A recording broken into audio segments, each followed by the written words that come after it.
সীমা অতিক্রম করছো বাহুবলী। একজন গর্ভবতীর হাতে হাতকড়া পরিয়ে এই সভা আগেই নিজের সীমা অতিক্রম করে ফেলেছে। মা, সে গর্ভবতী বা বৃদ্ধ, তুমি হও বা আমি, ন্যায় বিধান সবার জন্য এক। আদেও জানো কি হয়েছিল?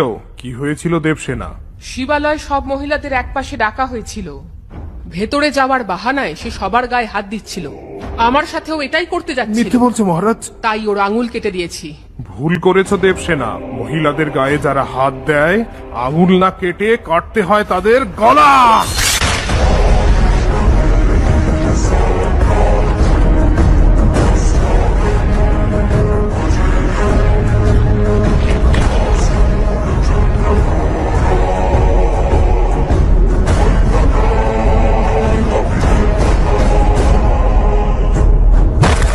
বাহুবলী, এত দুঃসাহস আমার সভায়! মিথ্যে বলছিল তাই সেতুপতির গলা কাঁপছিল। দেবসেনা নির্দোষ তাই সে নির্ভয়ে কথাগুলো বলেছে। সেতুপতি দোষী সাব্যস্ত হয়েছে তাই তার গলা কাটা হয়েছে। বাহুবলী, মেনে নিলাম যে সেতুপতি অপরাধী, তো এর নির্ণয় কার করা উচিত? দণ্ড দেওয়ার অধিকার কার? তোমার নাকি মহারাজের? নাকি তুমি নিজেকে মহারাজা ভাবো? সাধের দিন তোমার স্ত্রী চেয়েছিল যেন তুমি মহারাজা হও। ওর ইচ্ছা পূরণ করার জন্য এই দুঃসাহস দেখালে তুমি। মাতা, সতর্ক করার বদলে তোমার স্ত্রী আমাদের সংবিধানকে খারাপ কথা বলেছে, আমাদের মহান্যায় শাস্ত্রের দিকে আঙুল তুলছে। ও আমাদের কথায় তিরস্কার করেছে, আর তুমি তলোয়ার দিয়ে। তোমরা দুজনে যা করেছো তা হলো রাষ্ট্রদ্রোহিতা। মহামন্ত্রী, রাজমাতা, এই মহা অপরাধের শাস্তি কি হবে বলুন?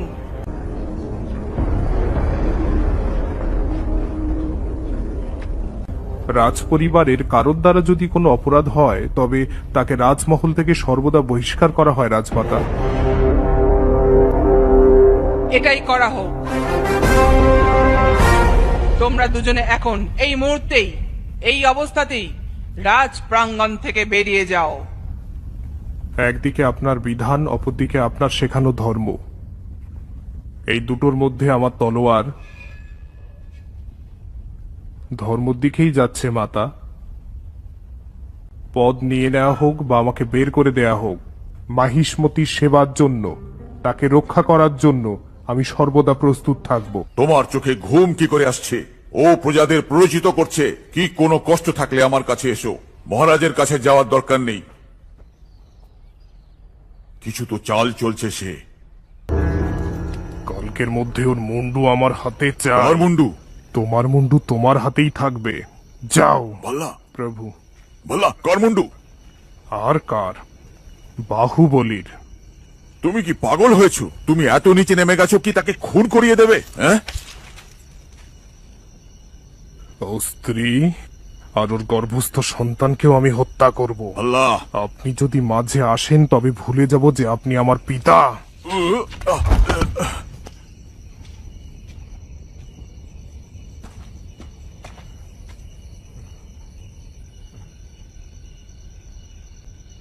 শুনলাম আমি নিজের ছেলেকে ভালো মতন চিনি।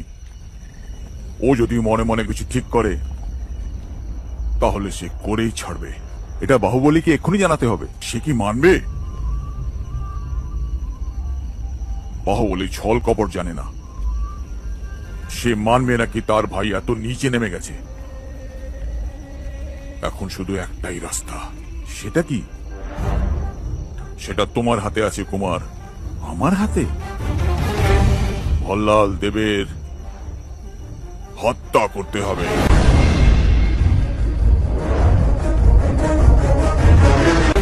না করো না কুমার বর্মা। বাহুবলীর জন্য, অন্তত দেবসেনার জন্য, আর গর্ভের বড় হওয়া সন্তানের জন্য আমার ছেলে ভল্লাল দেবকে খুন করে ফেলো। মেলব্যাট বাংলাদেশের 1 নম্বর ব্যাটিং কোম্পানি। সব ধরনের খেলাধুলোর স্থান, সব ধরনের বেটিং ইভেন্টগুলোর স্থান। খুবই সহজ মোবাইল অ্যাপ, সহজ এবং দ্রুত ডিপোজিট এবং উইথড্র দেওয়া হয়। সর্বোচ্চ অডস গ্যারান্টিযুক্ত পেমেন্ট দেওয়া হয়। প্রোমো কোড FILM ফিল্ম অবশ্যই ব্যবহার করুন এবং সর্বোচ্চ 10,000 টাকা পর্যন্ত বোনাস পান। আজই খেলুন মেলবেটের সাথে এবং ঘরে বসেই আয় করুন।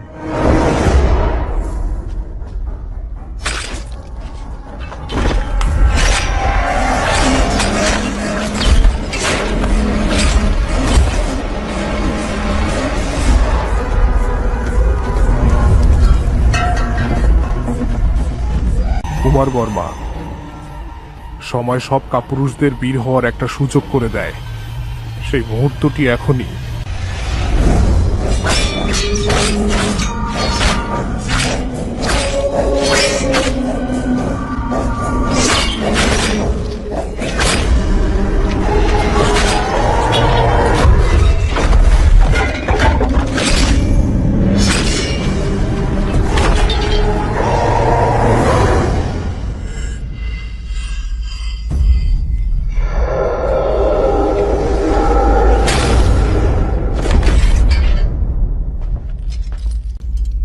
বুঝতে পারছো না কুমার বর্মা, যজ্ঞ হয়ে চলেছে। বাহুবলীর মৃত্যুকাণ্ড শিবগামীর হাত দিয়ে লেখানো মহাযজ্ঞ। তুমি তো একটা ছোট্ট আহতি মাত্র। দেখো শিবগামী, বাহুবলী তার প্রিয় বন্ধু আর বিশ্বাসপাত্র কুমার বর্মাকে নিজের তরোয়াল দিয়ে রাজমহলের গুপ্ত মার্গ জানিয়ে দিয়ে মধ্যরাতে মহারাজের বধ করতে এখানে পাঠিয়েছে। এই কুমার বর্মা তার অনুচরেরা আমাদের ব্যক্তিগত সৈন্যদের মেরে দিল। মহারাজেরও রক্ত গঙ্গা বইয়ে দিল।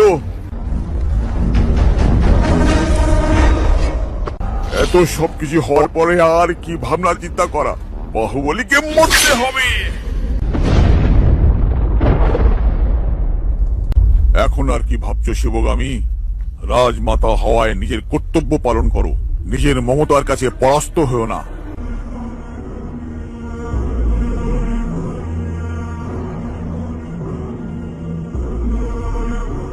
ভল্লাল দেব শুধুমাত্র তোমার পুত্রই নয়, এই দেশের মহারাজাও বটে।